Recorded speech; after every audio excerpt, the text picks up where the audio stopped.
Vote গণনা হবে 23শে June. সেই সব প্রস্তুতি সম্পূর্ণ হয়েছে এমনটাই জানিয়েছে নদিয়া জেলা প্রশাসন।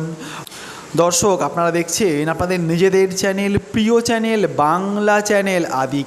এই মুহূর্তে আপনাদের সঙ্গে আলোচনায় রয়েছি আমি আফ্রিদি।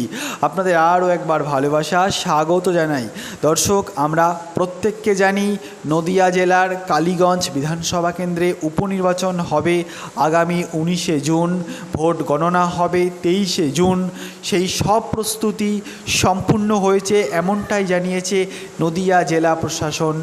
গতকাল সন্ধ্যায় নদিয়া জেলার ডিএম অফিসে রাজ্যের মুখ্য নির্বাচন কমিশনার মনোজ কুমার আগরওয়াল একটা উচ্চ পর্যায়ের বৈঠক করেছে।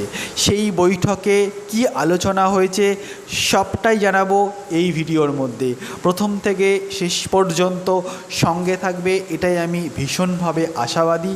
যদি আপনি আমাদের চ্যানেলে নতুন হয়ে থাকেন অতি অবশ্যই সাবস্ক্রাইব করে পাশে থাকবেন। লাইক, কমেন্ট, শেয়ার করতে একদমই ভুলবেন না। আপনার বন্ধুকেও এই খবর শেয়ার করে দ্রুত জানিয়ে দিন। চলুন শুরু করা যাক। দর্শক, কালীগঞ্জ বিধানসভা কেন্দ্রের উপনির্বাচনের যাবতীয় প্রস্তুতি সম্পূর্ণ হয়েছে এমনটাই জানিয়েছে নদিয়া জেলা প্রশাসন।